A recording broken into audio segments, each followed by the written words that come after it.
ये खुशखबरी है। बोलिए क्या है? हमारी बिटिया के लिए रिश्ता आया है। सुने हैं कि एक मतलब बड़े घर का लड़का है। कैसा रिश्ता है? बड़े घर का लड़का है और वो विदेश में काम करता है और उसका छोटा भाई है जो डॉक्टर है और उसके लिए रिश्ता आया है बिटिया के लिए।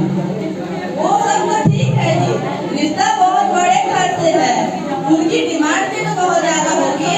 अरे भाग्यवान, तुम चिंता मत करो, कोई दिक्कत नहीं होगा। हमारी बिटिया भी तो पढ़ी लिखी है और उन्हें भी तो पढ़ी लिखी बहू चाहिए। ठीक है, रिश्ता सोच समझ के कीजिएगा। ठीक है भाग्यवान। जी ठीक है। अंदर चली जाती है। अगले दिन सुबह में आज आप मेरे लिए लड़की देखने जा रहे हैं। हाँ बेटा,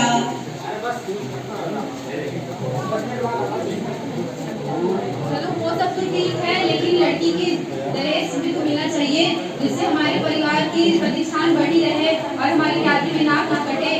लड़की IAS की तैयारी कर रही है, घर बार भी मैंने देखा है, बहुत अच्छा घर है, ज्यादा नहीं तो 25-30 लाख को लेके ही आएगी, मैं बात कर लूंगा। तुम लोग बस कल तैयार रहना, हम सबको वहाँ जाना है और बड़ी बहू से भी कह देना।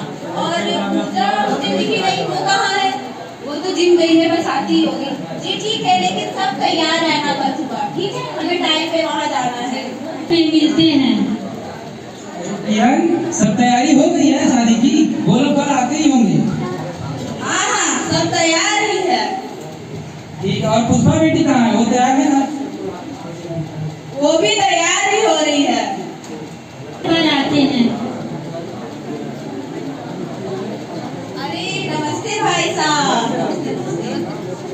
और आने में कोई तकलीफ तो नहीं है? नहीं, तकलीफ तो नहीं हुई, बस आपके घर का थोड़ा रास्ता खराब था। वो क्या है, हमारी बड़ी गाड़ी है ना, तो आ ना सकी, लेकिन कोई बात नहीं, हम आराम से आ गए।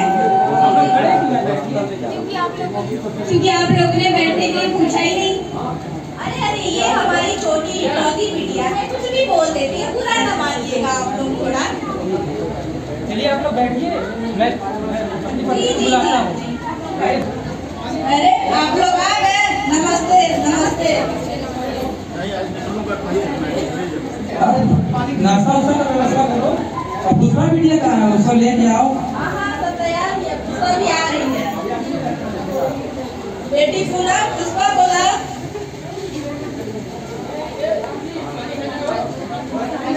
पास बैठो।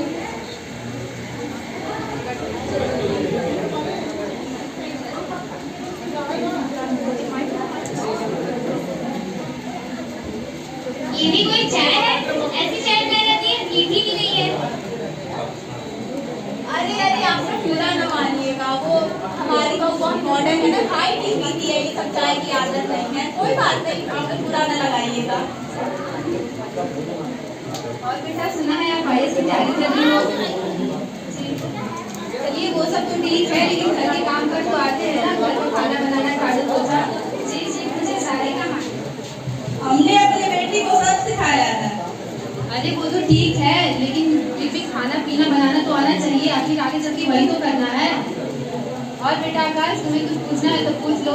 वैसे आपको तो पता ही होगा, हमारा बेटा महीने में 5 लाख कमाता है, डॉक्टर भी है। मुझे कुछ नहीं बोलना, आप लोग बात कर लीजिए। वैसे मुझे हॉस्पिटल जाना, कुछ इमरजेंसी आ गई, मैं चलता हूँ। ठीक है बेटा, आप लोग निकलो निकलो। आप लोग बातें कीजिए, मैं भाई साहब से थोड़ी बातें करके आता हूँ, ठीक है? काम काज भी ठीक ही है, लेकिन आपने हमारी बड़ी बहू को तो देखा ही होगा। वो आई थी ससुराल मायके से, अपने 50 लाख लेके आई थी, साथ में पड़ी थी गाड़ी, fridge, TV, cooler, washing machine, AC, sofa, न जाने क्या क्या लाई थी। साथ में सबके लिए तोहफे आए थे। बारात का स्वागत भी बड़े धूमधाम से हुआ था। भाई बिरादरी वाले हैं, उनके सामने नाक ना कटे, समाज भी यही देखता है ना, बहू क्या लेके आई, तो हमारी थोड़ी इज्जत है, आप तो समझ ही रहे होंगे। हम 25 लाख का व्यवस्था कहाँ से करेंगे? देखिए, वो तो आपको करना ही पड़ेगा, हमारा इकलौता बेटा है, डॉक्टर है, इतना कमा रहा है, आप 25 लाख भी नहीं दे सकते हमें? एक काम कीजिए, ज्यादा नहीं तो आप अभी 20 लाख दे दीजिए और बचे 5 लाख शादी के लिए दे दीजिएगा। जी ठीक है। तो चलिए, हम घर वालों को खुशखबरी दे देते हैं कि शादी फिक्स हो गई है। अरे सुन, हमारे लड़के के लिए बहू मिल गई है, ठीक है? तो पंडित जी अब हम चलते हैं, ठीक है? नमस्ते। हाँ नमस्ते नमस्ते संदीप जी। और सारी तैयारियां हो गई? सारी तैयारियां हो गई, बस आप लोग आने की तैयारियां जी हो जी गई। बस हम निकल ही रहे हैं। बस एक बात करनी थी आपसे। जी बोलिए। आपने बचे 5 लाख रुपए नहीं दिया, शादी का दिन है। ठीक है, आप लोग आइए, हम शादी के दिन 5 लाख देते हैं। जी ठीक है, फिर हम बारात लेके आते हैं। ठीक है, आइए आप घूमिए। लगे रहिए। ठीक है ठीक है। नाचते गाते आते हैं, दूल्हा दुल्हन मंडप में बैठते हैं, शादी की रस्में शुरू होती हैं। गाया जा रहा है मंगलम भगवान विष्णु मंगलम गरुड़ध्वजम मंगलम कुंडलीकाक्षं मंगलम।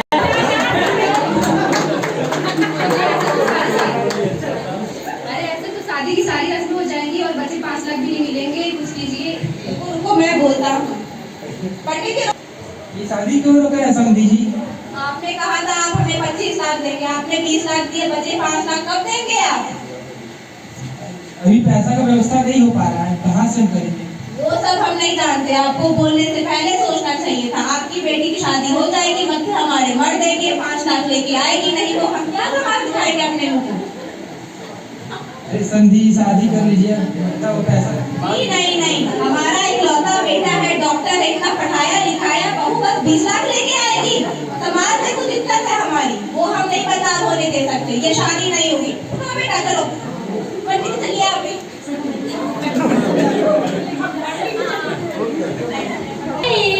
सारे लोग चले जाते हैं और लड़की के पिता उदास हो जाते हैं, उनका सिर सर से नीचे हो जाता है। आखिर इस समाज को हो क्या गया है? यहाँ पढ़े लिखे अनपढ़ सब एक तरह के हो गए हैं। हमारी क्या गलती है इसमें?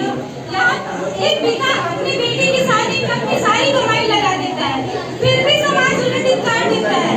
क्यों? ऐसा क्यों किया जाता है? हमारी क्या गलती है इसमें? बस अब और